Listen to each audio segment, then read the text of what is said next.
કાળ અને રામાયણ કાળમાં ફરક છે. મહાભારત અને રામાયણના યુદ્ધમાં પણ ફરક છે. મહાભારતનું યુદ્ધ એ મોસ્ટ એડવાન્સ અને ટેકનોલોજીકલી સાઉન્ડ યુદ્ધ છે. રામ રાવણ યુદ્ધ છે એ કોઈ તુમુલ યુદ્ધ છે. મોટા મોટા પર્વતો, મોટા મોટા વૃક્ષો ફેંકા, અને there were no trained military. લંકાની મિલિટરી હતી, બાકી જે રામની મિલિટરી હતી એ ટ્રેન્ડ નહોતી એટલી, અને એટલા પ્રગત અને વિકસિત સાધનો નહોતા, એટલા વેપન્સ નહોતા, જેની સામે મહાભારત મોસ્ટ એડવાન્સ્ડ વોર છે, પ્રી પ્લાન્ડ વોર છે. અને એટલે આખા મહાભારતના આ યુદ્ધની જો ખાલી વાતો લઈએ, હમણાં મેં એક સિરીઝ કરી હતી મહાભારત વોર રૂમ, કે વોર રૂમની અંદર બેઠેલા પાંડવોની સામે શું શું સમસ્યાઓ આવી અને એનો ઉકેલ કૃષ્ણએ કેમ કર્યો. કૃષ્ણનું સાચું સ્વરૂપ જો સમજવું હોય અને આત્મસાત કરવું હોય તો મહાભારત વાંચવું પડે. સાહેબ, દ્રૌપદી સ્વયંવરનો જેવો પૂર્ણ થાય છે અને રાજવીઓ બધા લડવા માંડે છે, કારણ કે પ્રોટોકોલ મુજબ પેલું મત્સ્ય વેધન કરવાનું નિમંત્રણ ક્ષત્રિયોને આપવામાં આવ્યું. એમાંથી જ્યારે કોઈ ન કરી શક્યા પછી બ્રાહ્મણોને કહેવામાં આવ્યું કે તમારામાંથી કોઈ છે, એમાંથી કોઈ ના આવ્યા. પછી તાપસ વર્ગની અંદર કહેવામાં આવ્યું કે તપસ્વીઓ તમારામાંથી છે કોઈ, અને એમાંથી આ 5 તાપસો ઉભા થયા. કૃષ્ણને ખબર હતી આ પાંડવો છે, બીજા કોઈને ખબર નહોતી. અને એ જે યુદ્ધ, જે રમખાણ શરૂ થયું, આગલે દિવસે જરાસંધ જેવો સૌથી મહાસત્તા ધરાવનાર રાજાને દ્રૌપદી સ્વયંવરમાં તમારે ભાગ લેવાનો નથી, આ સ્ટ્રેટેજી આખી પાર પાડી હતી કૃષ્ણએ. અને આવી સ્ટ્રેટેજીના નિર્માતા કૃષ્ણ, આ કૃષ્ણ જ કરી શકે. વિષ્ણુ ભગવાનના બધા અવતારો થયા, એમાં રામ અને કૃષ્ણ પ્રભાવી અવતાર. રામને આપણે મર્યાદા પુરુષોત્તમ કહીએ, કારણ કે નીતિ રીતિ, સમાજના નિયમો એ બધું જાળવી અને કોઈ પણ વસ્તુની અવહેલના કે ઉચ્છૃંખલ ન થયા વિના એક સરસ મજાનું જીવન આદર્શ પૂરું પાડવું એ રામે કર્યું. એને આતતાઈનો નાશ કર્યો, લોકોને દુઃખોથી બચાવ્યા, એક આખા વર્ગને ઉભો કર્યો, બધું કર્યું. કૃષ્ણએ આ કર્યું. પણ રામ છે એ નાચી કે નચાવી ન શકે, એવું ન કરી શકે.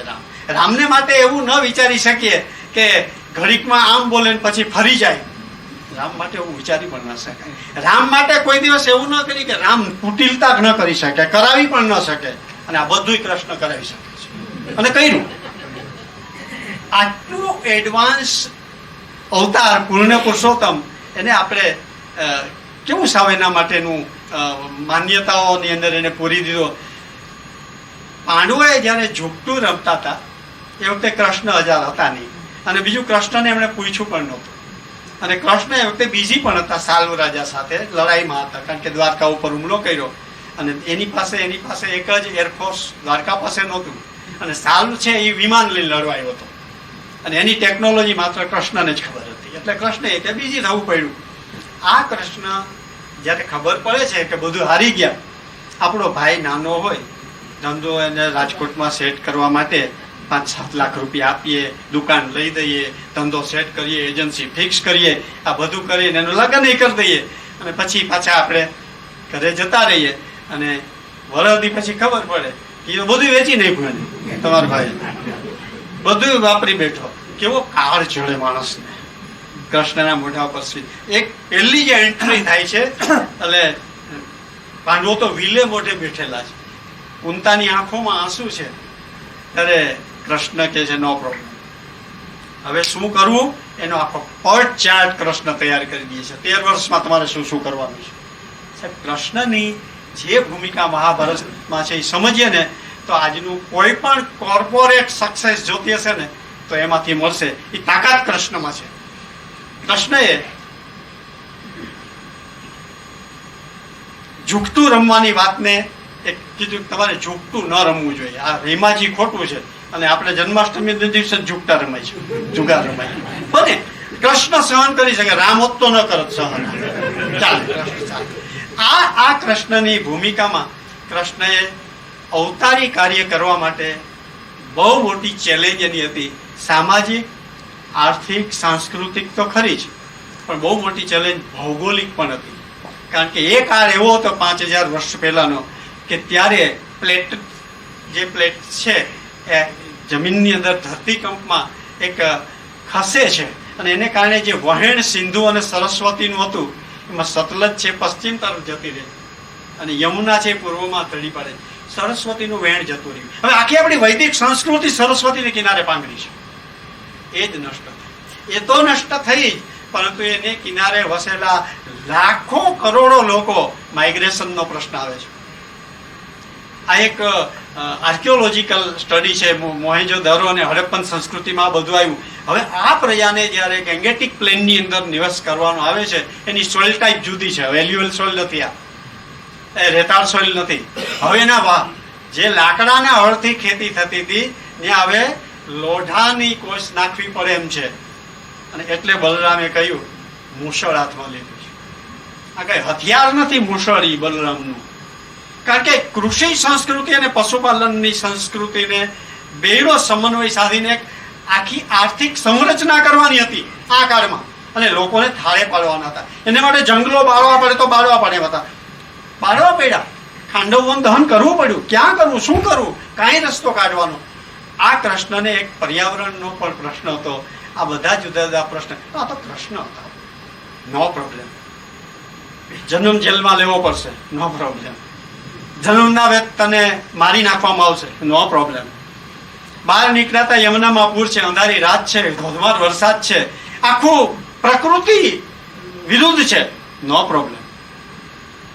જિંદગીની અંદર નો પ્રોબ્લેમ એ જો આપણે સાંભળવું હોય તો એ કૃષ્ણના જીવનનો હર પળે અને હર ક્ષણે આટલું બધું મથામણ કરીને ઊભું કરેલું દ્વારકા, એ યાદવકુળ, એનો સંહાર એની સામે જોયો, નો પ્રોબ્લેમ. મહાભારતના કોઈ એક હીરો નથી. રામાયણમાં રામ હીરો છે, મહાભારતમાં કોઈ એક હીરો નથી. મહાભારતમાં ભીષ્મ પિતામહ અને કૃષ્ણ બે પ્રભાવી પાત્રો છે. યોગાનુયોગ તો જુઓ, બે આઠમું સંતાન. એકને એની મા મારી નાખવાની હતી જન્મ થયા પછી, એકને એનો મામા મારી નાખવાનો હતો. સીમાઈલ જુઓ બંનેના જીવનની. બંને એકે મા પાસે રહીને મોટા થાય. બંને એના કારણો જુદા હતા. મા મારવાની હતી એ પણ એક એની ઉપરની કૃપાને કારણે મારવાની હતી. ભીષ્મ પિતામહ વસુઓની વાત છે, એનો અત્યારે સમય નથી. પણ આ બે પ્રભાવી પાત્રોમાં અને દેદીપ્યમાન પાત્રો ભીષ્મ પિતામહ અને કૃષ્ણ, એટલે આખા 18 દિવસના મહાભારતમાં 10 દિવસ તો એકલું ભીષ્મ લડ્યા છે. કેટલું મહાન પાત્ર, કેટલો મોટો ત્યાગ, કે પોતાના પિતાને ક્યાંક બીજે પરણવું છે આનો વિચાર માત્ર જાણવાથી પણ એને પોતાની પ્રતિજ્ઞાઓ લઈ લીધી. આ ભીષ્મ પિતામહ છે. આવા દેદીપ્યમાન ભીષ્મ પિતામહ, એની સામે કૃષ્ણ. પણ બંનેનો જે ફરક છે એ શું છે, એ આજના આપણા કાળની અંદર જે વ્યક્તિગત, કુટુંબ કે સંસ્થા કે રાષ્ટ્ર લેવલે જે થઈ રહ્યો છે એનો એક નમૂનો છે. મારી પ્રતિજ્ઞામાંથી હું વટીશ નહીં. હું વટનો કટકો છું. બધા કહેશે તો હું કહીશ એમ જ, મારા કુટુંબમાં હું કહું એમ જ થવું જોઈએ. અને બીજું, તમે ભલે બધા કહો કે કુટુંબ માટે કે સમાજ માટે છોડો, હું નહીં છોડું. મેં તેના નક્કી કર્યું એ કર્યું. ભીષ્મ પિતામહ છે. એટલે જ યુદ્ધની ક્ષણે જ્યારે એક સમય એવો આવે છે કે ચારણીની જેમ વિંધાઈ ગયેલો અર્જુન હવે હમણાં પડી જવાનો છે.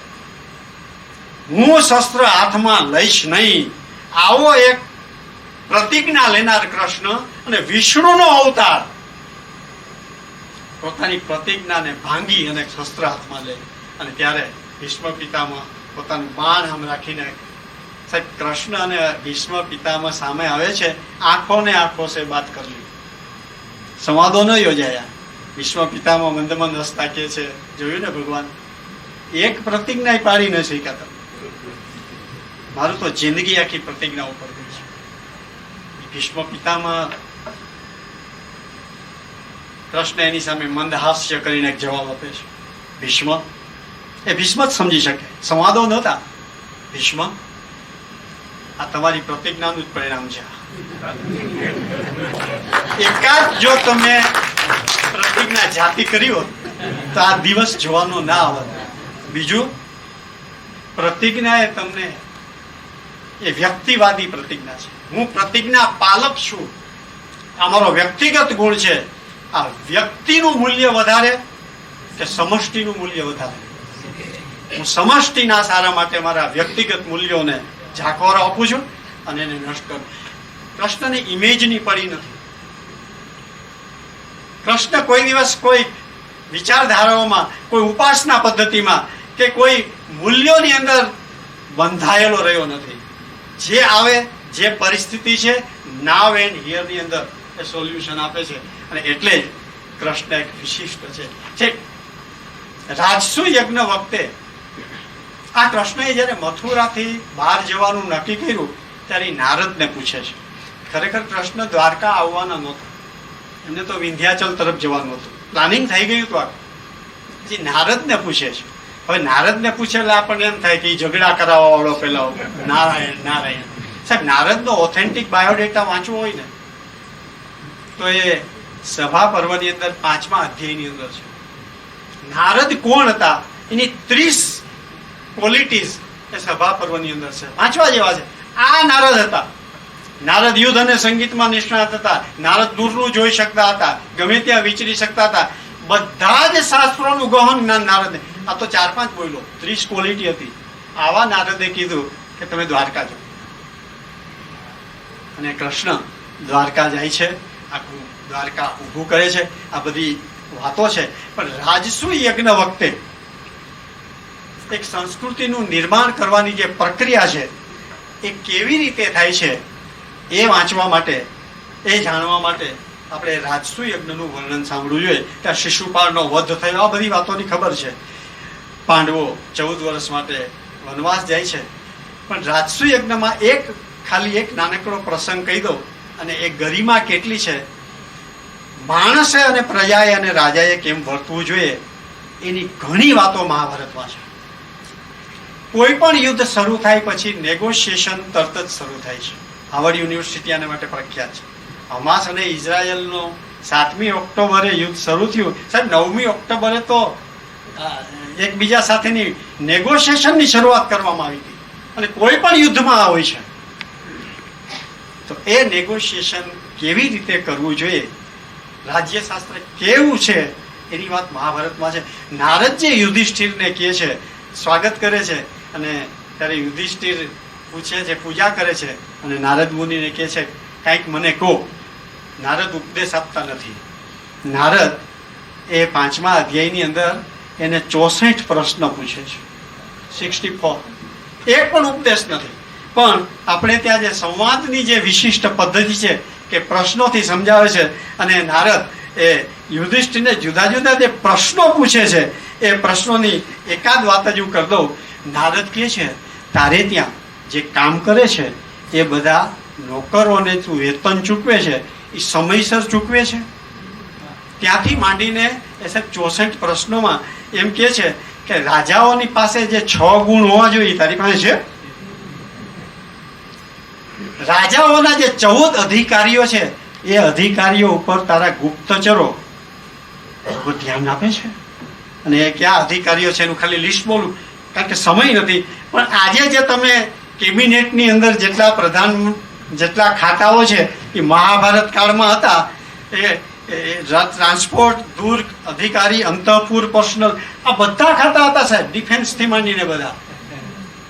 શત્રુ રાજ્યને ત્યાં 18 અને મિત્ર દેશો છે ત્યાં 14 ગુપ્તચરો તે રાખ્યા છે. તારે ત્યાં જે કૃષિકાર કૃષિ ઉત્પન્ન કરે છે એ કૃષિકારનું ફેમિલી એટલે કે એનું જે કુટુંબ છે એને કૃષિ માટે પ્રેમ રહ્યો છે? સાહેબ, આપણને લાગે અત્યારનો આ પ્રશ્ન છે, આ 5000 વર્ષ પહેલાનો છે. આ પ્રશ્ન પૂછીને નારદજી જતા રહે છે. બસ, ઉપદેશ નથી કઈ. આ રાજ્યશાસ્ત્રની વાતોને સહેલાઈથી કરવાની આ મહાભારતની સ્ટાઇલ તમે જુઓ. આ નારદ અને યુધિષ્ઠિરના પ્રસંગની અંદર દેખાય છે. ભીષ્મ પિતામહ જ્યારે બાણશૈયા પર સૂતા છે, રામે પણ લક્ષ્મણને કીધું હતું કે રાવણ પાસેથી જે જાણવાનું હોય લઈ લે. ભીષ્મ પિતામહની બાણશૈયા પાસે યુધિષ્ઠિર જાય છે અને જે એ પ્રશ્નોત્તરી થાય છે, શાંતિ પર્વ મહાભારતનું મોટામાં મોટું પર્વ છે.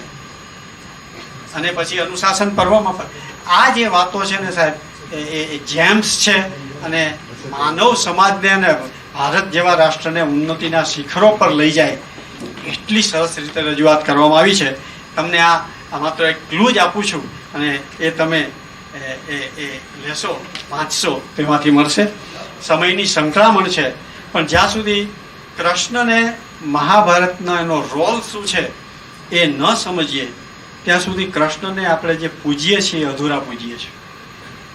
આવો દેદીપ્યમાન અવતાર બે ભાઈઓના ઝઘડો નિપટાવવા ન આવ્યો હોય, જમીનના ભાગ પાડવા ન આવ્યો હોય, એની જે દૂરંદેશિતા છે. કારણ ભરી સભામાં એક મહારાણીના ચીરહરણ થાય એ કઈ જેવો તેવી ઘટના નથી. સામાન્ય લોકો એવું નહોતા કરતા, આ બને છે. હવે કાળ જ્યારે બદલવાનો છે અને જો આ ઉદાહરણ રહ્યું સામે, પછીનો સમાજ કેવો થશે? આ ન થવું જોઈએ, કોઈ પણ ભોગે ન થવું જોઈએ. ભલેની મોટી કિંમત ચૂકવવી પડે સમાજ, અને ચૂકવવી જ પડે. ઋષિઓની સામે, મહાન વિશ્વના શ્રેષ્ઠ રાજાઓ સાથે, એ વખતે ક્યાંના રાજાઓ હતા? અફઘાનિસ્તાનથી માંડી Indonesia, Azerbaijan, China, Cambodia, Indonesia, Thailand, દૂર સુદૂર સુધી જે આપણા બધા રાજાઓ અને આપણી જે સંસ્કૃતિ ગયેલી એના પ્રતિનિધિઓ હતા. ઋષિઓ એમાં આવેલા હતા. એની સામે આવું કૃત્ય થાય, ઇટ્સ નોટ ટોલરેબલ. અને જે કિંમત ચૂકવવી પડે એ ચૂકવો. યુદ્ધ થાય, વિભીષિકા યોજાય, નરસંહાર થશે, બધું થશે, આપણને જ ચલાવી લેવાય. આ વાતને પ્રતિપાદિત કરવા માટે કૃષ્ણ એ ભેખ લે છે. અને જ્યારે વિષ્ટિ કરવા માટે યુદ્ધ ન કરવું જોઈએ, આમ કરવા માટે જ્યારે કૃષ્ણ આવે છે એ વર્ણન મહાભારતમાં અવશ્ય વાંચવું જોઈએ. કઈ કઈ પૂર્વ ભૂમિકાઓ નેગોશિએશન કરવા માટે પહેલા કરવી પડે. દ્રૌપદીને પૂછે, ભીમને પૂછે, યુધિષ્ઠિરને પૂછે, સમાધાન કરવું છે. બધાનો મત જાણી અને કૃષ્ણ જ્યારે આવે છે, કૃષ્ણને લલચાવવા માટે દુર્યોધને જે કાવતરાઓ કર્યા છે એની વાત પણ મહાભારતમાં વિસ્તારથી છે. દુર્યોધનને માટે દુશાસનનો મહેલ ખાલી કરી દેવામાં આવે છે, કારણ કે વધારે ફેશનેબલ હતો. દુર્યોધન છે વિદુરને ઘરે ઉતરે છે. Vidur was the prime minister. એ હસ્તિનાપુરનો પ્રાઇમ મિનિસ્ટર હતો. એ એલફેલ માણસ નહોતો આપણને કે ભગવાનને ભાજી ખાધી ત્યાં. એ ભાજી માંડ ખાઈ શકે એવો વ્યક્તિ નહોતો. એ વિદુર પણ મહાન હતા. અને પ્રાઇમ મિનિસ્ટરને ઘરે શું સુવિધા ના હોય, પણ વિદુરનું ઘર ઓપન હતું ત્યાં રહેવા માટે. અને હસ્તિનાપુરના એ શ્રેષ્ઠીઓ, એ લોકો, એ બધી લેજેન્ડરીઝ વ્યક્તિઓ, એ બધી સેલિબ્રિટીઝ, એ બધાની સાથે પેલા નેગોશિએશન કરે છે. અને આ કોઈ ચિત્ર એવું ઊભું કરે છે. આ સાહેબ કૃષ્ણની કમાલ છે. કૃષ્ણના જીવનનું એક પણ પાસું કદાચ આપણે ધ્યાનપૂર્વક જોશું ને તો આપણે ધનધન્ય થઈ જઈએ. એટલી બધી ખૂબીઓ કૃષ્ણના જીવનમાં ભરી છે. પણ આપણને ગતાનુગતિક જે વાતો આપણી સામે આવી છે એનાથી આપણે પ્રેરાયા છીએ. એક એવો સમય છે, 13 વર્ષ સુધી પાંડવો વનવાસમાં છે, અને જે પક્ષ સત્તા ઉપર ન હોય એની હું દશા થાય છે. 13 વર્ષ સુધી પાંડવો નથી, રાજ્ય શાસન નથી, પ્રજા નથી, સાથે વિત્ત નથી કાંઈ. અને એને જીતાડવાની એક ચેલેન્જ કૃષ્ણના મગજમાં આવે છે, કેમ જીતાડવાના છે. અને એ પછી જે પ્લાનિંગ કરે છે એ વિશ્વનો આટલી મોટી બુદ્ધિ, પ્રતિભા અને આટલી મોટો સ્ટ્રેટેજિસ્ટ વર્લ્ડમાં જે કોઈ થયો નથી. અને એ જાણવા માટે આપણે કૃષ્ણને અને મહાભારતને વાંચવા પડે. રોજબરોજના જીવનમાં આજે જે કન્ફ્લિક્ટ્સ એન્ડ કોમ્પિટિશન એના કાળની અંદર આપણે જ્યારે જીવી રહ્યા છીએ ત્યારે હાથ વગી કોઈ ક્લુ તો હોવી જોઈએ આપણી પાસે કોઈ કેસ સ્ટડી તો હોવો જોઈએ કે આવી પરિસ્થિતિમાં શું થયું હતું અને હું એ કરી શકું કે નહીં. આજના યુવાનને, આજના સમાજને આ જો કેસ સ્ટડી આપવો હોય તો એના માટે મહાભારત વાંચવું પડે. સમગ્ર ઘટનાઓ જે કાંઈ બની રહી છે એના મૂળમાં જઈને એનાલિસિસ કરી અને એનો ઈલાજ કરવાનું કામ કૃષ્ણએ કઈ રીતે કર્યું છે. સાહેબ, કમનસીબે આપણે એનાથી વંચિત રહી ગયા છે. મહાભારત નથી વાંચ્યું એટલે. આવા કૃષ્ણ જ્યારે વિષ્ટિ કરવા આવે છે અને જે વાત કરે છે, how to influence the people. Dale કાર્નેગીને વાંચવાની જરૂર નથી. એક વખત તમે આ એનું પ્રવચન સાંભળી લો. કૃષ્ણનું પ્રવચન કરતા પહેલા એ જે જેસ્ચર કરે છે, એ જે બધાને નમન કરે છે, લાજવાબ છે. સંજય વિષ્ટિ કરીને આવ્યો છે. Sanjay was the minister. વિદુરની કેબિનેટનો મિનિસ્ટર હતો સંજય. એ પેલા જઈને પાંડવોને કહે છે, તમારા જેવા ધર્મના લોકો, ધર્મજ્ઞ લોકો, સાત્વિક લોકો, અને તમે યુદ્ધ કરશો, રસાતાળ થઈ જશે સમાજ. જો કૃષ્ણ નો હોત તો કદાચ પાંડવો માની લે, ના ના યુદ્ધ ભાઈ આવું બધું હેરાન થવું નથી કરવું, આપણે કાંઈ 5 ગામ આપી દો ને. કોઈ પણ સ્ટ્રેટેજિસ્ટ હોય છે ને એની પાસે ABC ફોર્મ્યુલા હોય છે. કોઈ પણ નેગોશિએશન થતું હોય, આ નહીં તો આ નહીં તો આ, અને એનું સતત ચાલુ હોય છે. આપણે અત્યારે જોઈએ છીએ યુક્રેન રશિયામાં, કૃષ્ણ પાસે ABC ના બધી ફોર્મ્યુલા નક્કી હોય છે.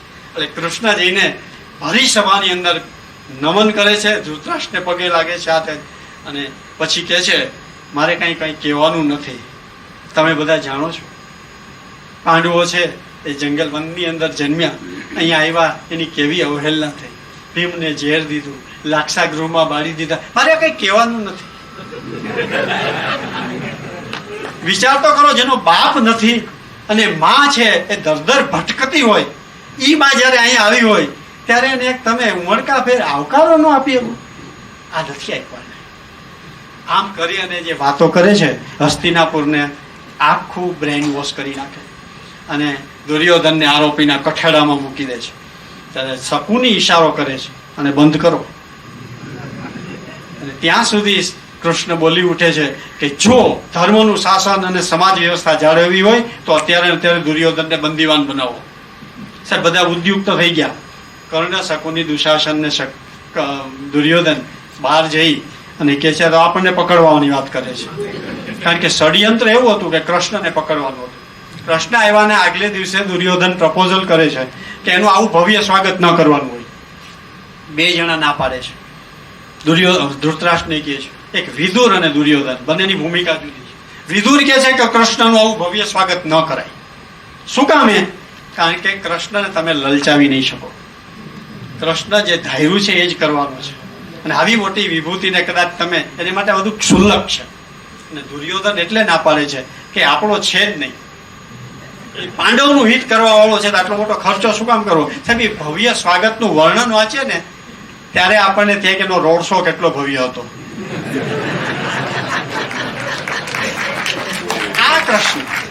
આ કૃષ્ણ દુર્યોધનને દોરી જાય છે એના પેલામાં દુશાસનના મહેલમાં.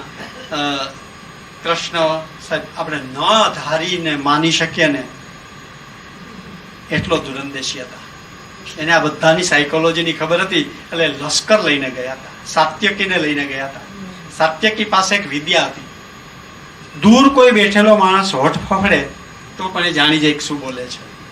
એટલે શકુની અને 4 જણ જયારે બહાર નીકળીને સંતલાસ કરે છે કે કર્ણને પકડવાનો છે, કૃષ્ણને પકડી લો આપણે, ત્યારે સાત્યકી કૃષ્ણને સભામાં જઈને કાનમાં કહે છે કે તમને પકડવાનો પ્લાન થઈ ગયો છે. એટલે તરત જ કૃષ્ણ કહે છે પ્લાન બી. પ્લાન બી શું હતો? કૃતવર્મા લશ્કર સહિત દ્વારકાના પાદરમાં ઉભો હતો. આજે પણ જ્યારે બહુ મોટા રાષ્ટ્રોના 2 નેતાઓ મળતા હોય છે ને ત્યારે નેવલ ફ્લીટ્સ તૈયાર હોય છે. આજે એક પ્રોટોકોલ છે. Krishna was ready for that. અને ત્યારે એ જે દુર્યોધન માટે કહે છે અને શા માટે યુદ્ધ નિવારી શકાય કેવી રીતે, છેલ્લે કૃષ્ણ કહે છે 5 ગામ જોઈએ છે. હાલો ત્યાં છો તૈયાર? 100ની અણી જેટલી જગ્યા નહીં આપું. દુર્યોધન મૂર્ખો નહોતો, કારણ કે મહાભારતનો સ્ટડી હવે વધારે જુદો જુદો કરી શકીએ ત્યારે ખબર પડી કે પ્રશ્નએ જે ગામ માંગ્યા હતા ને એ બધા સ્ટ્રેટેજિક ટાઉન હતા. સાહેબ એક લાક્ષાગૃહ જ્યાં થયું એ વારણાવ્રત હતું, બહુ મોટું ટાઉન હતું, ટેકનોલોજીકલ અને આપણી ભાષામાં કીધું ઇન્ડસ્ટ્રીયલ સિટી હતું એ વારણાવ્રતી. અને બીજા જે 4 ગામ હતા એમાંના 3 ગામ યમુનાના આ કિનારે હતા અને 2 ગામ પેલી બાજુ હતા. ગામ નહોતા, એ મોટા ટાઉન હતા. હવે વિચાર કરો, પોતાની જમીનમાં દુશ્મનની કોઈ જમીન હોય એ શું દશા થાય. અને એની વેદના ભારતે જયારે 1972માં બાંગ્લાદેશ ન બનાવ્યું ત્યાં સુધી ખમી. હવે આવા 5 ગામ જો હસ્તિનાપુર સામ્રાજ્યમાં થાય તો પાછળથી બચે શું? આટલી બુદ્ધિ તો દુર્યોધનમાં હતી જ. આપણે એમ કહીએ કે કદાચ 2-5 ગામ દીધા હોત તો એ દેવા જેવા નહોતા. આ ગુને કૃષ્ણ પાસે હતી. અને પછી જે યુદ્ધ નાખવાનું તૈયાર થાય છે, કર્ણને પણ હતોત્સાહ કરી દે છે, કર્ણને પ્રપોઝલ કરે છે, તું પાંડવ છો, આવી જા આ પક્ષે, તું રાજા બનીશ, વગેરે વગેરે. આ કૃષ્ણનું સ્વરૂપ જો જોવાનું હોય તો મહાભારતમાં વાંચવું પડે. કંઈ નથી, 14-13 વર્ષના વનવાસમાં કાંઈ બચ્યું નથી. અને એક મોટું કામ કૃષ્ણે કર્યું, અને તે એલિઝ ઉત્પન્ન કર્યા. આજે પણ કોઈ રાષ્ટ્ર, રશિયા જેવું રાષ્ટ્ર, મહાસત્તા પણ ખમીને ખાય છે. એનું કારણ એ છે નાટોનું એ એલિઝ મૈત્રી દેશોનું જૂથ છે. એ વખતે રશિયાનું જૂથ હતું સિન્ટો, એ કામ ન લાગ્યું. નાટો ને જ્યારે એલિઝ ભેગા કરો એટલે કોઈ પણ રાષ્ટ્ર એ સબળ બની જાય. પાંડવોએ એલિઝ ઉત્પન્ન કર્યા, પોતાના મૈત્રી દેશો ઉભા કર્યા. અને કેવી રીતે કર્યા? જે તે રાજાની પુત્રીઓને પરણીને. દ્રૌપદી તો હતી જ, સુભદ્રાથી એને દ્વારકા સાથે મૈત્રી કરી. આમ જુદા જુદા રાજ્યો સાથે એમણે મૈત્રીનો દોર લંબાવ્યો. એમણે મગધના રાજા સાથે સહદેવે એમની દીકરીને વિજયાને પરણ્યો. કૈકેયીની અંદર યુધિષ્ઠિર બીજી પત્ની પરણ્યા દેવિકાને. ઉત્તરાને અભિમન્યુ પરણ્યો, એ કૈકેયી દેશની હતી. રાક્ષસની આખી જે હતી જાતિ, એની હેડંબા સાથે ભીમ પરણ્યું. આમ 8 જુદી જુદી જાતના રાષ્ટ્રો સાથે લગ્નથી સંબંધો બાંધી અને એલિસ ભગવાને ઉભા કરેલા. સાહેબ, આ ધુરંધર છે. Those who can see invisible can do impossible. આ દૂરનું જોવા વાળો કૃષ્ણ હતો. અને એ ઊભું કર્યા પછીનો પ્રશ્ન, શા માટે 11 અક્ષૌણીની સામે 7 અક્ષૌણી જીતે? એમાં રિસોર્સિસ ઓછા હતા. અને દરેક અર્જુન અને બીજા બધા પાંડવોને આ 13 વર્ષ દરમિયાન જુદા જુદા આયુધો મેળવવા માટેનું સૂચન કૃષ્ણએ કર્યું. અને એ આયુધો મહાભારતના યુદ્ધમાં ઉપયોગ થયો. છતાં કૌરવો હારી ગયા. શા માટે? સાહેબ, એક નાનકડી વાત કરીને પછી છેલ્લે જે કૃષ્ણએ આપણને જે આપ્યું છે એક વાત પૂરી કરીએ અને આપણે વાતો પૂરી કરીશું. કૃષ્ણએ સૌથી મોટું જો કામ કર્યું હોય તો એ હતું મનોવિજ્ઞાનના મરમી કૃષ્ણએ કૌરવોને અંદરથી ખોખલા કરવા માટે કેવી સ્ટ્રેટેજી અપનાવી છે. કર્ણ, ભીષ્મ, દ્રોણ, શૈલ્ય આ બધા મહારથીઓ, અતિ મહારથીઓ હતા, સેનાપતિઓ હતા. પરંતુ યુદ્ધની પહેલા જ કૃષ્ણે એને ખોખલા કરીને અંદરથી ભાંગી નાખ્યા. ભીષ્મએ કીધું કે હું પાંડવોને નહીં મારું. હવે સાહેબ, જેને મારવાના છે, જેની સાથે યુદ્ધ કરવાનું છે, એને માટે જ એની અંદરથી જો આક્રોશ ન આવતો તો યુદ્ધ કેમ થાય? દ્રોણે કહ્યું કે મારા, ભીષ્મએ કીધું કે સૈન્યને મારીશ, પાંડવોને નહીં મારું. દ્રોણે કહ્યું હું પાંડવોને જીવતા પકડીશ, મારીશ નહીં. એનું એ નિયમ. શૈલ્યએ કીધું પાંડવો મારા ભત્રીજા છે, હું મારીશ તો નહીં જ. દરેકે દરેક જે કર્ણનું પણ એવું હતું, અર્જુન સિવાય કોઈને મારીશ નહીં. આ બધી જ પોતપોતાની જે વિડંબનાઓ હતી એની અંદર ફસાવી દીધા છે કૃષ્ણએ. હવે કોઈ અંદરનો પ્રભાવી અને તેજસ્વી અને શક્તિશાળી આક્રોશ નથી કે જે આક્રોશથી પાંડવો સામે લડી શકે. અને સર સેનાપતિની આખી સિસ્ટમ, ગીતાનું તમે અધ્યયન કરશો તો પેલો શંખ ભીષ્મ પિતામહ ભોગ્યો, કારણ કે સર સેનાપતિ હતા. પણ સર સેનાપતિઓ સાથે વચ્ચે કોઈ સાયુજ્ય નથી. ભીષ્મ જ્યારે યુદ્ધ મેદાનમાં હોય ત્યારે કર્ણ કેવું નહીં આવું. કર્ણ જ્યારે યુદ્ધ મેદાનમાં હશે તો અશ્વત્થામા કહે છે હું નહીં આવું. દ્રોણ અને કર્ણને કોઈ દિવસ ઊભું બને નહીં. અંદર ને અંદરના સેનાપતિઓ સાથે કોઈ સાયુજ્ય નથી, એક ધ્યેય નથી. કૃષ્ણએ શું કર્યું સરસ, એને કીધું કે આપી સાથે 7 અક્ષૌણી સેનો સર સેનાધિપતિ એક ધૃષ્ટદ્યુમ્ન. અને એ સાથે 7 અક્ષૌણીનો એક ચીફ બનાવી એક સ્ટ્રેટેજિક મિલિટરી ફોર્મેશન રચી શક્યા કૃષ્ણ, જે કૌરવો ન કરી શક્યા. અને દરેક સાથે 7 સર સેનાપતિને એક ઇન્ડિવિજ્યુઅલ ટાર્ગેટ આપ્યો. દરેકને પોતાનો એક ટાર્ગેટ હતો યુદ્ધની અંદર. અર્જુનને ટાર્ગેટ હતો મારે કર્ણને મારવા છે. શિખંડીને ટાર્ગેટ હતો મારે ભીષ્મને મારવાના. ધૃષ્ટદ્યુમ્નને ટાર્ગેટ હતો મારે દ્રોણને મારવાના છે. દરેક પાસે એક પાછો ઇન્ડિવિજ્યુઅલ ટાર્ગેટ આપ્યો છે, એક કલેક્ટિવ ટાર્ગેટ અને એક ઇન્ડિવિજ્યુઅલ ટાર્ગેટ. આ જે સ્ટ્રેટેજી છે ને કૃષ્ણની એટલી સરસ કારગત નીવડી અને કૌરવોનું સૈન્ય પરાસ્ત થઈ ગયું. મિલિટરીના જે ફોર્મેશન છે એના માટેના એક પુસ્તક સરસ આપણે ત્યાં લખાયા છે, એ પણ જાણવા જેવું છે. ને હમણાં મને ખબર પડી કે કાશ્મીરની અંદર એમાંનું જે એક ફોર્મેશન છે એ મિલિટરીનું ફોર્મેશન આજે પણ ઉપયોગમાં લેવામાં આવે છે. એટલે મહાભારતના યુદ્ધમાં રોજે સ્ટ્રેટેજી અને ફોર્મેશન બદલતા હતા, વ્યૂહરચનાઓ બદલતી હતી, પણ દરેક સંઘને માટે અને કોમ્યુનિટી માટે ડેડિકેટેડ હતો. હું જાણું છું મને ચક્રની અંદર પ્રવેશ કરતા જ આવડે છે, હું મરી જવાનો છું, હું પાછો આવવાનો નથી, પણ આજની સમયની આ માંગ છે, મારે મારું બલિદાન આપવું પડશે. કહી શકો હજી જ લગ્ન થયા છે મારા હમણાં ભાઈ, 3 મહિના પહેલા તો લગ્ન થયા છે.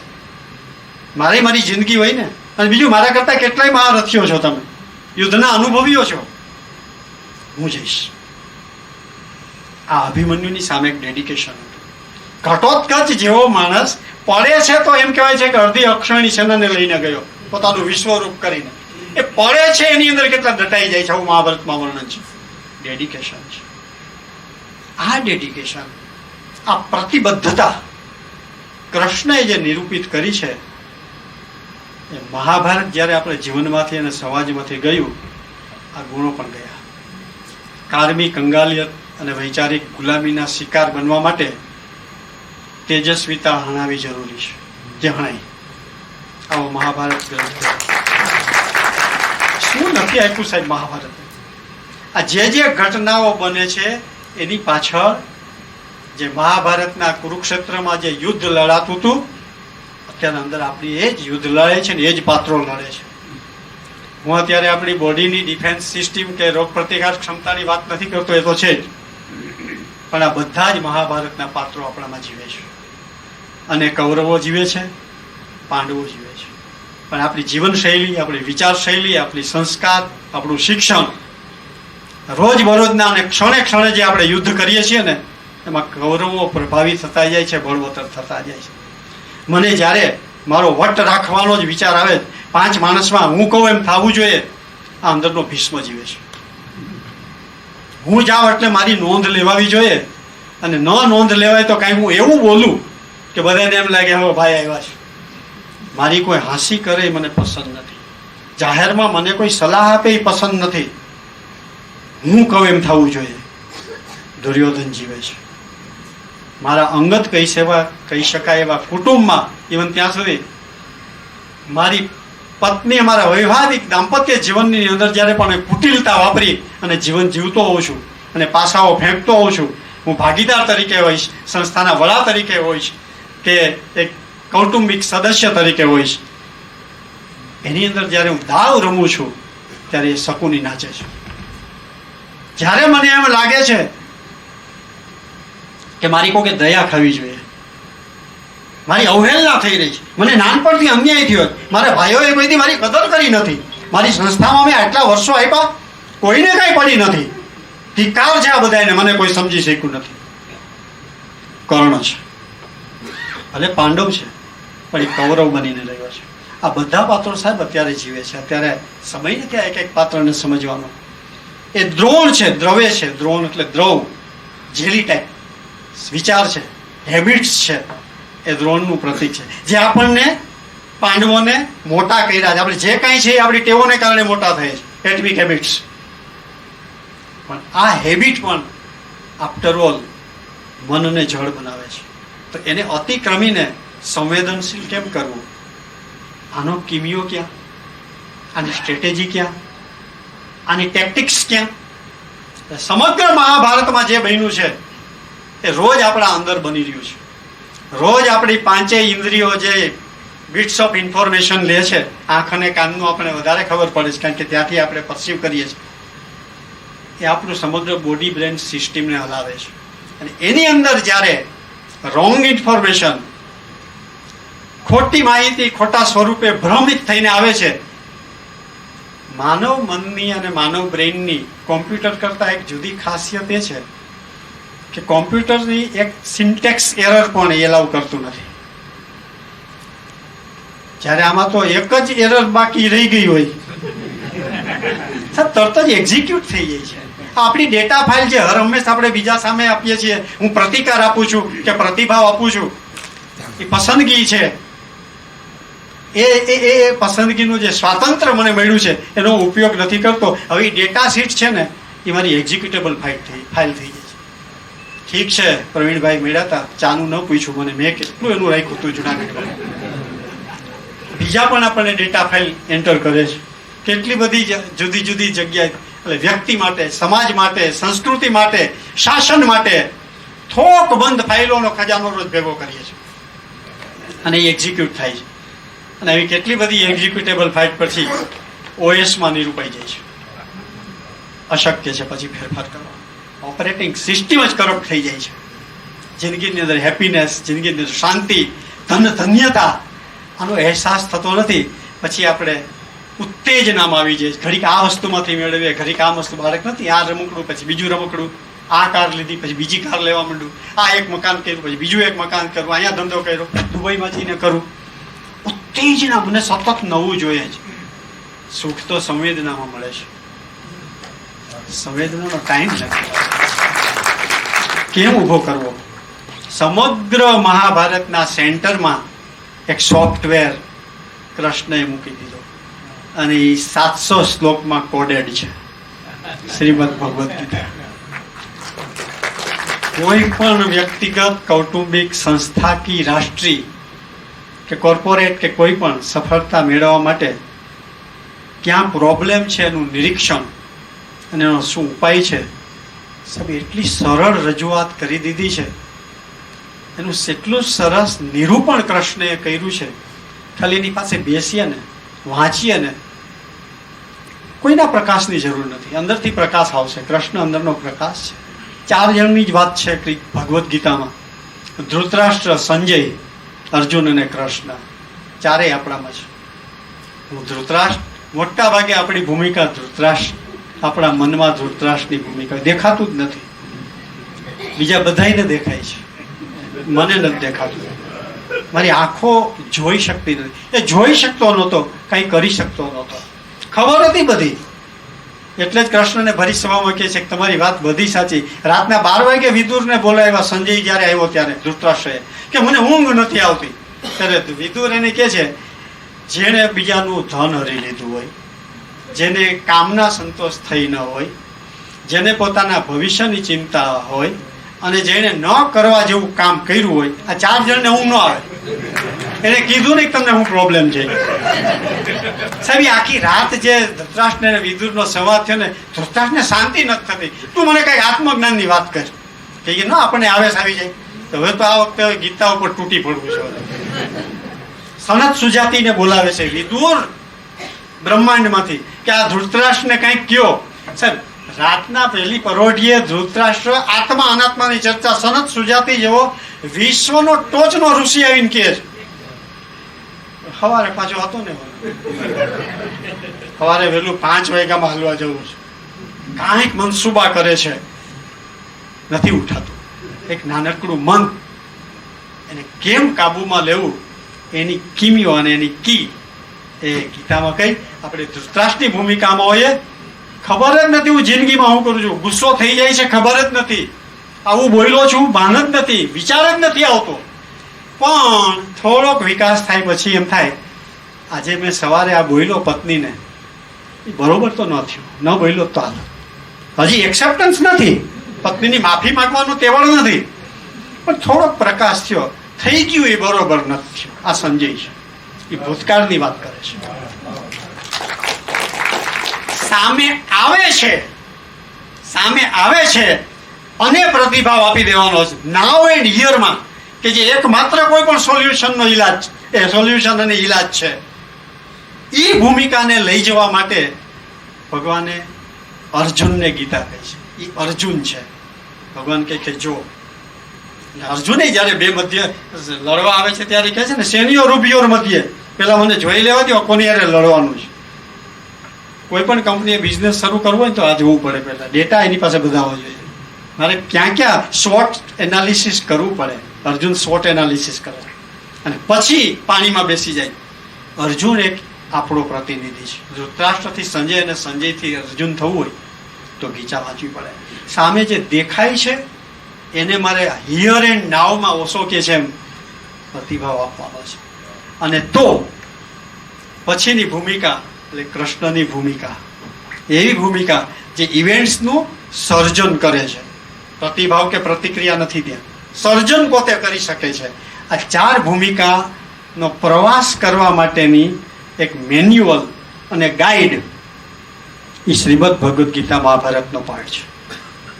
માટે મહાભારત અને ગીતા વાંચવું જોઈએ. આવા એક શ્રેષ્ઠ ગ્રંથની વાત તમારી સામે રજૂ કરી. ગીતા વિશે ઘણું બધું બોલી શકાય, પણ કેટલાક યુવા મિત્રોને જોઉં છું એટલે એક ઉદાહરણ ફરી અને પછી વાતને પૂરી કરીએ કે માણસમાં જો સત્વ હોય અને બીજું વ્યક્તિત્વ હોય, આપણે બધા વ્યક્તિત્વને નિખારવા માટે અથાગ પ્રયત્ન કરીએ છીએ રોજ, પણ ઘટના જે બને છે એ વ્યક્તિત્વને જોઈને નથી બનતી, આપણા સત્વને જોઈને બની છે. એટલે વ્યક્તિ જ્યારે કાં તો એ લો ઓફ એક્સિડન્ટનો શિકાર થાય, જે જનરલી આપણે બધે હોય છે લો ઓફ એક્સિડન્ટ, હમણાં જ આપણે જોયું. પણ લો ઓફ એક્સિડન્ટમાંથી લો ઓફ ડેસ્ટિનીને જો ક્ષેત્રમાં પ્રવેશ કરવો હોય તો એને માટે શું માઇક્રો પ્રોસેસ કરવી જોઈએ, એની બધી કરી શકે એવી છે. એની એક ક્લુ ભગવદ્ ગીતામાં શ્રી કૃષ્ણએ કહી છે. એટલું સમજાઈ જાય તો ધૃતરાષ્ટ્રથી શ્રી કૃષ્ણ સુધી બનવા સુધીની જે યાત્રા છે, જે એટમથી યુનિવર્સ તરફ જવાની યાત્રા છે, જે નરથી નારાયણ તરફની જે યાત્રા છે, આફ્ટર ઓલ બધું સત્વ નિર્માણ કરવા માટે છે. અને એકવાર સત્વની ભૂમિકા નક્કી થઈ ગઈ, ભવનાથની તળેટીમાં જાવ તો હજી તમને પ્લાસ્ટિકની ગંદકી દેખાય, પણ એક ટૂંક ઉપર ગયા પછી હરિયાળી દેખાય છે. એનાથી આગળ ગયા પછી જયારે અંબાજીની ટૂંક ઉપર જઈએ છીએ ત્યારે દૂર દૂર વહેતી ભાદર અને ઉબેન નદી પણ દેખાય. સરસ મજાની લીલોતરીને એક પેનોરેમિક વ્યૂ દેખાય છે. સત્વ જેમ જેમ ઊંચું આવતું જાય છે એમ વ્યક્તિની અનુભૂતિ બદલતી જાય છે. પણ બને છે શું, વ્યક્તિત્વ નિર્માણ કરવામાં સત્વનું નિર્માણ કરવાનું ભૂલાઈ જાય છે. આખી જિંદગી વ્યક્તિત્વ નિર્માણ કરવામાં જાય છે. આ કથા એટલે મહાભારતની અને ગીતાની કથા છે. આ એક એવી સંસ્થામાં પ્રવચન યોજાઈ રહ્યું છે કે જે કૃષ્ણની ભૂમિકા હતી. ગોકુળની અંદર નાના ગોપ બાળકોને એમ્પાવરમેન્ટ કરીને મોટા કર્યા છે. મથુરાની અંદર મહી માખણ વેચી જતી ગોપીઓ દ્વારા કૃષ્ણએ જે ક્રાંતિકારી વિચારો મોકલા અને ત્યારે કંસની સામેનો વિરોધ સ્ટ્રેટેજીના ભાગ તરીકે કર્યો છે. એટલે એક રાજાનો પગ ખેંચીને કૃષ્ણ મારે છે તો કોઈ ઊભું નથી થતું, વિરોધ નથી થતો. આ પ્રક્રિયા સામાન્ય માણસોને લઈને કૃષ્ણએ કરેલી છે. સામાન્ય વનવાસ વેઠી રહેલા પાંડવોને લઈને આટલું મોટું સામ્રાજ્ય અને આટલી મોટી સંસ્કૃતિ ઉભી કરી છે. નાના માણસોની મોટી બેંક. બહુ સાર્થક છે, કેટલી સરસ સ્ટેજ છે. અને બીજો શબ્દ મને બહુ ગમ્યો, પ્રાઉડલી કોઓપરેટિવ. અમને ગર્વ છે કોઓપરેટિવ. અમે છાતી કાઢીને કોઓપરેટિવ બન્યા છે. વખાના મયરા કઈ કોઓપરેટિવ નથી બન્યા. બ્રહ્મવેદાંત સ્વામી માધવપુરમાં કહેતા, રામ રાખે એમ રહીએ. બરોબર, રામ રાખે એમ જખ મારીને રહીએ. જખ એટલે જીવ. રામ રાખે એમ જખ મારીને રહેવું કે રામ રાખે એમ મોજથી રહેવું, આ પસંદગી આપણી છે. પ્રાઉડલી કોઓપરેટિવ છે. આવી એક સંસ્થાએ એક તક આપી આપની સાથે કોમ્યુનિકેશન સાધવાની. એ માટે સંસ્થાનો પણ ખૂબ ખૂબ આભાર. અને તમારો તો ખરું જ, કારણ કે આપણે ત્યાં બહુશ્રુત, હમણાં ભાઈ સરસ કાવ્ય બોલતા હતા, જે પિતાની વાત કરતા હતા, એમાં એક વાત મને ત્યારે યાદ આવી હતી કે આપણે ત્યાં છે ને સાંભળનારનું મહત્વ છે. બહુશ્રુતને આપણે વિદ્વાન કહીએ છીએ, વેલ રેડને નહીં, બહુશ્રુતને. કારણ કે નારદ ભક્તિ સૂત્રમાં બહુ સરસ વાત નારદજીએ કરી. શ્રુત્વા, સાંભળવાથી શું થાય છે? શ્રુત્વા ધર્મમ વિજાનાતિ, મારે શું કરવાનું છે એ મને શ્રુત્વા સાંભળીને કહે. શ્રુત્વા વિનશ્યતિ દુર્ગુણ, મારી જે કંઈ ખામીઓ હશે એ હું શ્રુત્વા કરીશ. શ્રુત્વા જ્ઞાનમાં વાત નહોતી. જ્ઞાન છે મને સાંભળીને મળવાનું છે, અને શ્રુત્વા મોક્ષમ અવાપનું યાદ. મને મોક્ષ પણ મળશે. આ બંધનોમાંથી છૂટવું હશે મારે કંઈક મુક્ત રીતે જીવનને એક નવી હાઈટ ઉપર અને વિહગની જેમ પક્ષી થઈને માણવું હશે આ જગતને, તો પણ એ સાંભળીને મારામાં આવે છે. આવું અને કોમ્યુનિકેશન સ્કિલની અંદર એક નિયમ છે, એ જ માણસ સારું બોલી શકે જે માણસ સારું સાંભળી શકે. એટલે બોલતા પહેલા મારે બોલતા શીખવું છે. એમાં જ્યારે કોઈ યુવાન વાત કરે તો એમને આપણા શાસ્ત્રો કહે છે પેલા સાંભળતા શીખ. સાંભળવાનું છે. આવું એક સાંભળવાનું સત્કાર્ય તમે કર્યું છે. તમે સારા શ્રોતા છો, અને આટલી વખતથી બેઠા ઉપર તે તારણ ઉપર તમે સહનશીલ પણ છો. તમારી સહનશીલતાને, તમારા આ પ્રતિભાવને હું નમસ્કાર કરું છું. ખૂબ ખૂબ આભાર.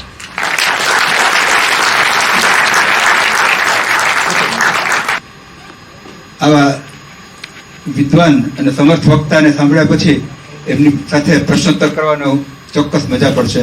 એટલે કોઈને પ્રશ્ન હોય તો પ્લીઝ. ભટ્ટ સાહેબ, આપે અમારા તો વખાણ કર્યા, પણ આ સ્ટેજ ઉપર અગાઉ આવેલા વક્તાઓમાં આપનામાં જો નોટિસેબલ પોઈન્ટ હોય તો આપે શ્રોતાની આંખ સાથે તમારી આંખને સતત મિલાવી રાખી છે.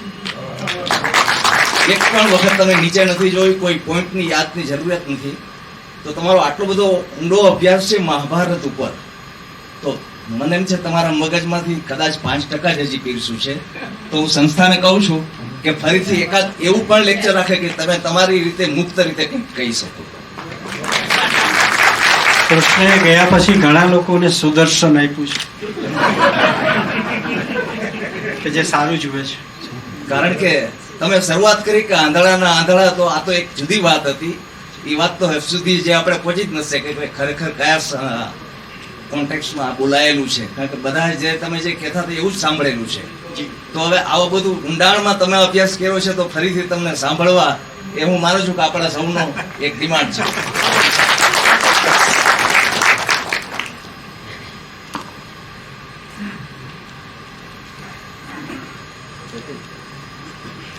નમસ્કાર.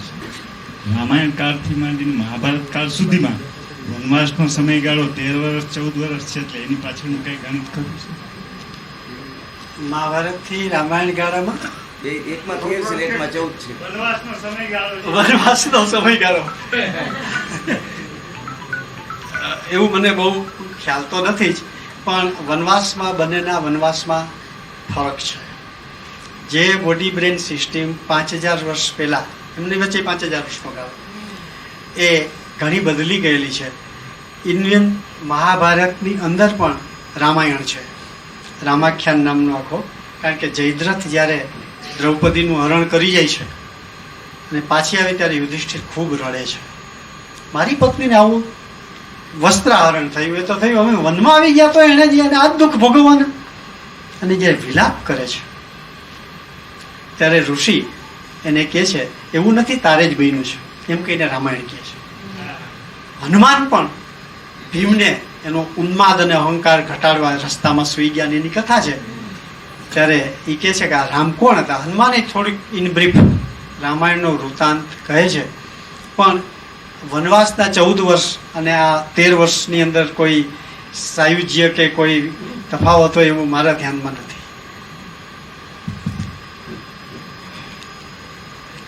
સજ્જન શક્તિ મહાભારતમાં ભીમ અને હનુમાન જેટલી વિલન દેખાડે છે. જ્યારે મહાભારત એન્ડ આવે છે ત્યારે કૃષ્ણ ભગવાન એમ કહે છે અર્જુનને કે હવે ઉતરી જા. ત્યારે એમાં લખેલું કે હનુમાન જેટલી આ રથનું સંચાલન હનુમાનજીને આપવાનું, ધ્યાન રાખવાનું. તો એ કઈ એવું દેખાડતા અભિપ્રાય તો હનુમાનજી જેવા 8 પાત્રો એવા છે જે રામાયણમાં છે ને મહાભારતમાં છે, એટલે એ ચિરંજીવ પાત્રો કહી શકાય. પણ એને ચિરંજીવ કીધા છે એવું નથી, તોય છે એ માને એક હનુમાન જ્યોતિ છે. અને એ અર્જુનના ધ્વજ ઉપર પોતાનું આ સ્થાન લે છે, એટલે કપી ધ્વજ કે. હનુમાન છે એ ધ્વજ ઉપર બેસી અને ઓબ્ઝર્વર છે યુદ્ધનું. જ્યારે ઓબ્ઝર્વેશન કરે કે કપી એટલે ચંચલતાનું પ્રતીક છે, ચંચળ હોય. પણ આટલો મોટો મહાસંગ્રામ એ ચંચળતા છોડી અને એક ધ્વજ ઉપર સ્થિર થાય છે. કોઈ પણ સંઘર્ષ, કોઈ પણ યુદ્ધ કે કોઈ પણ વિટંબણાઓ વચ્ચે જ્યારે આપણે યુદ્ધ ખેલાતું હોય ત્યારે એ ચંચલતાને છોડી અને સ્થિરત્વ પ્રાપ્ત થાય અને જસ્ટ ઓબ્ઝર્વ, કોઈ ઇન્વોલ્વમેન્ટ નથી. ક્યારેક માત્ર દ્રષ્ટા તરીકે ને સાક્ષી તરીકે કેટલીક સમસ્યાઓને જોઈને તો એમાંથી સોલ્યુશન આપણને મળે.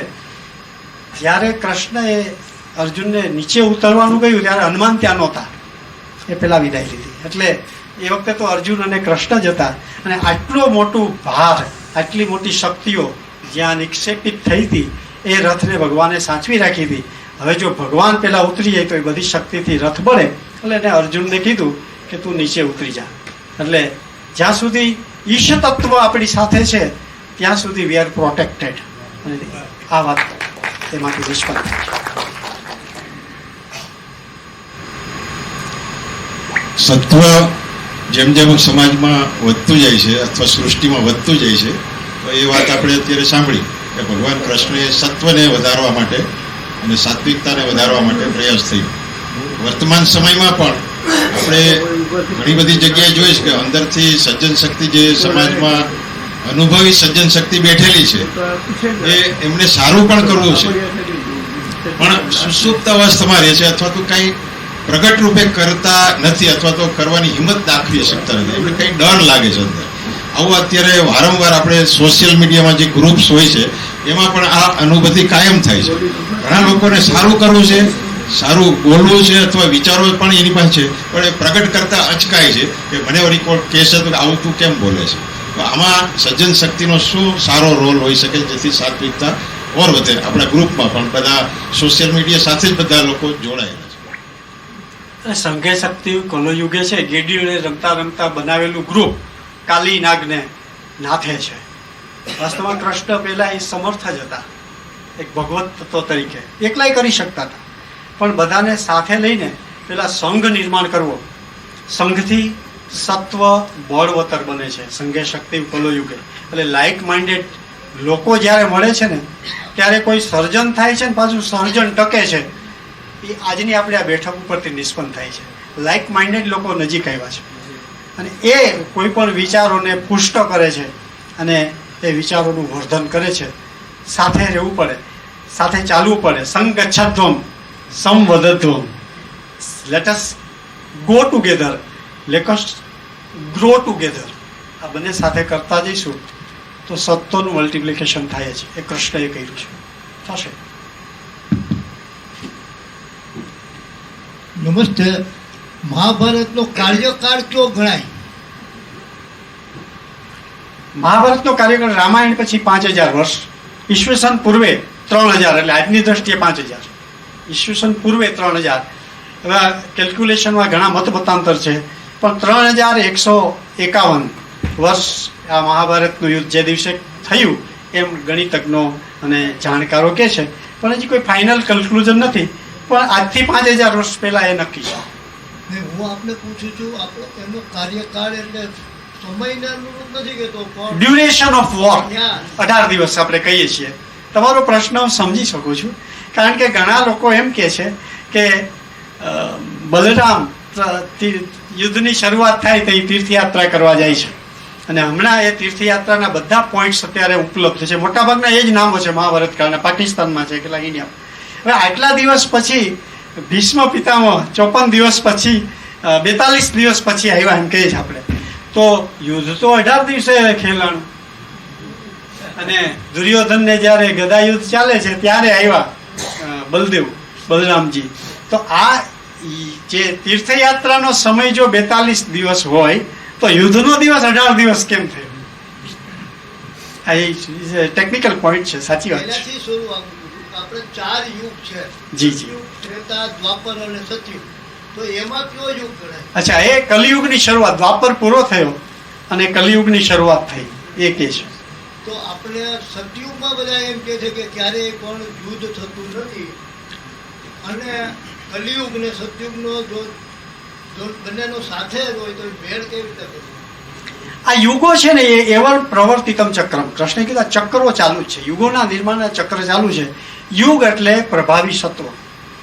સત્યયુગમાં જે પ્રભાવી સત્વ હોય છે એ તમે કીધું એમ એન્ટ્રોપી ઓછી હોય. અત્યારે સપોઝ પાણીનો ધોધ પડે છે, ડાયનેમોથી ઇલેક્ટ્રિસિટી પેદા થાય છે. હવે એ ઇલેક્ટ્રિસિટી પાછું એ જ પાણીને ઉપર લઈ જવા માટે જો પ્રયોજવામાં આવે તો એ જશે નહીં, કારણ કે અમુક શક્તિ અવ્યવસ્થિત અને અનિયંત્રિત રીતે સિસ્ટમ પ્રકૃતિમાં ફેલાઈ જાય છે, અને એને આપણે એન્ટ્રોપી કહીએ છીએ. વધારેમાં વધારે જે સિસ્ટમમાં એન્ટ્રોપી થતી હોય એ શક્તિ વધારે માગે, એમાં અનિયંત્રિતતા વધતી જાય. સમાજને પણ આ જ લાગુ પડે છે. એટલે એન્થાલ્પી અને એન્ટ્રોપીમાં વધુમાં વધુ અનિયંત્રિત શક્તિઓ જ્યાં વહી જતી હોય એ એટલે કળિયુગ છે. અને જ્યાં બધી જ શક્તિઓની સંવાદિતા, સંતુલન એ વ્યવસ્થિત રીતે ગોઠવાયેલું હોય એમાં વ્યક્તિને ઇવોલ્યુશન કરવા માટે પોતાએ કાંઈ બહુ કરવું ન પડે, પ્રકૃતિ જ ઇવોલ્વ થયેલી છે. એ આપણો સતયુગ છે. એટલે કે જે કળિયુગમાં આ બધું કઠણ છે, અને કળિયુગમાં એનું પુણ્ય પણ વધુ મળે છે, કારણ કે સામે પ્રવાહે જવાનું છે. નીડ્સ મોર એનર્જી. એટલે સ્વલ્પ પણ થોડુંક પણ કળિયુગમાં કરેલું હશે તો એ સતયુગ કરતાં અનેક ગણું આપણને વળતર આપશે એમ શાસ્ત્રો કહે છે. છેલ્લો પ્રશ્ન. નમસ્કાર સર. જનરલી મહાભારત એટલે એક નીતિનો ખેલ કહેવાય છે કે આખી નીતિ જ ઉપર આખું મહાભારત ડિસ્ક્રાઇબ થયેલું છે. ભીષ્મ પિતામહે એને જન્મ લીધો એક નીતિના કારણે જન્મ લીધો. કૃષ્ણ ભગવાનનું મૃત્યુ થયું એ પણ એક નીતિના કારણે જ મૃત્યુ થયું. ઇન શોર્ટ કે ભાઈ તમે જો પાસ્ટમાં પુણ્ય કરેલું હશે તો તમારી પુણ્યનું તો તમારે પુણ્ય પણ તમારે આજ નેક્સ્ટ ભાવમાં તમારે ભોગવવું પડશે, અને પાપ પણ તમારે કોઈ તમે જો એ ભાવમાં નહીં ભોગવો તો નેક્સ્ટ ભાવમાં તમારે પાપ પણ ભોગવવા આવવું જ પડશે. એ વિશે આપનું થોડું. આ પ્રશ્નની વાત આવશે 5000 વર્ષ પછી. એનું આયોજન કૃષ્ણએ કરેલું. એટલે એને ગીતામાં 18મા અધ્યાયમાં એક સરસ શ્લોક આપેલો છે. તમે દૈવ, નસીબ, એક સીધી સાદી સમજ એવી છે કે દેવ, રામદુલારે બાપુ એક સરસ સંત થઈ ગયા. આપણે એ હંમેશા કહેતા कि सब कुछ नियोजित है लेकिन आयोजन करना पड़ता है. ईश्वर इच्छा ने नियति અને પુરુષાર્થ આ આપણી લોકરની અંદર જે બે ચાવીઓ છે, એક બેંક પાસે રહે છે ને એક આપણી પાસે છે. બે ચાવીઓ જોઈએ તો જ લોકર ખુલે છે. અને અધિષ્ઠાનમ તથા કરતા તમે 18મા અધ્યાયમાં કીધું છે, એમાં દેવને, નસીબને પાંચમું દૈવમ ચૈવાત્ર પંચમમ, પાંચમા સ્થાને કૃષ્ણ ભગવાને મૂક્યું છે. અને આપણે હંમેશા પહેલા જ મૂકીએ, ભાગમાં હશે થાય.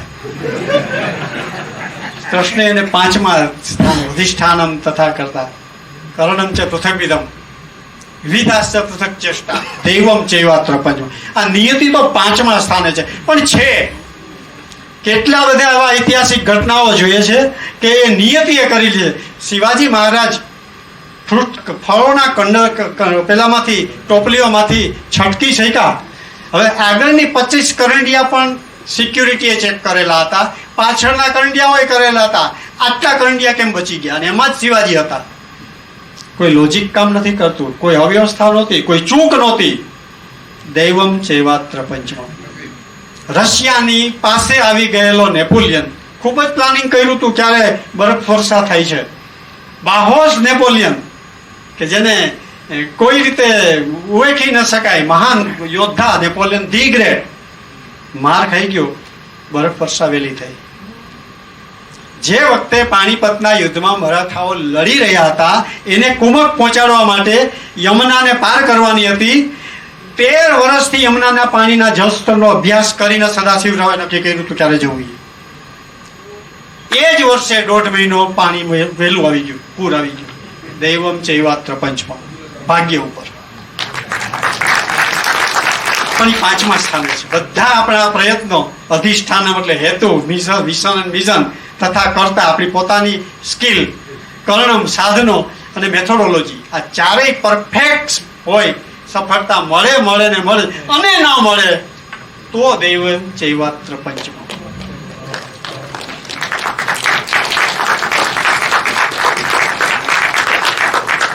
ખૂબ ખૂબ ધન્યવાદ ભટ્ટ સાહેબ.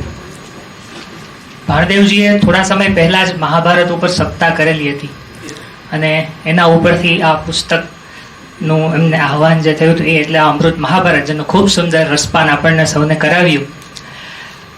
તો આ પુસ્તક 50% ડિસ્કાઉન્ટ સાથે ઉપલબ્ધ છે. આ પુસ્તક એકચ્યુઅલી તેમની સંસ્થા જે છે સરસ્વતી આશ્રમ જોધપુર નદી, ભારદેવજીની સંસ્થા, તેમના દ્વારા જ પ્રકાશિત થયેલું છે અને 50% ડિસ્કાઉન્ટ સાથે ઉપલબ્ધ છે. આપણે સૌ એમનો લાભ લઈએ, આ ચૂકવા જેવો નથી. અને ખાસ અહીં આ પુસ્તક લઈ આવવા માટે અને 50% ડિસ્કાઉન્ટ માટે ધનજીભાઈ કાવડનો ફરીથી એક વખત આપણે ખૂબ ખૂબ આભાર માનીએ. અને ભટ્ટ સાહેબનું અભિવાદન કરવા માટે હું બેંક તરફથી હિમાંશુભાઈ કાવર તથા વિનોદકુમાર શર્મા સાહેબ, હર્ષિતભાઈ કાવર, માફ કરશો, વિનોદકુમાર શર્મા સાહેબ, હર્ષિતભાઈ કાવર, નાગરિક બેંક પરિવારમાંથી ભવાનીસિંહ રાઠોડ તથા પ્રતિકભાઈ કાપડિયા અને શ્રોતાગણમાંથી ધનજીભાઈ કાવડ તથા નર્મદાબેન કાવડ, આપ સૌને હું આમંત્રણ આપું, આપ સ્ટેજ ઉપર આવો અને પ્રોફેસર વિન્દ્રભાઈ ભટ્ટનું અભિવાદન કરે.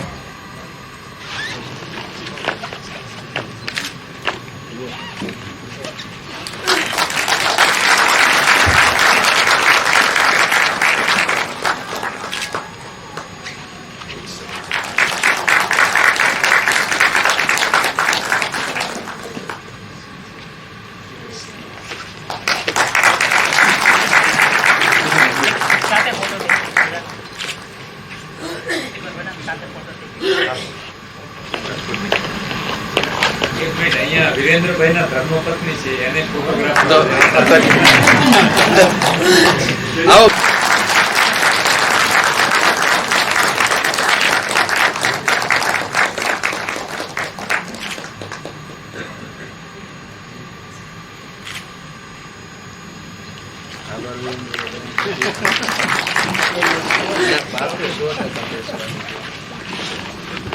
ખૂબ ખૂબ આભાર સૌ મંચસ્થ મહાનુભાવોનો.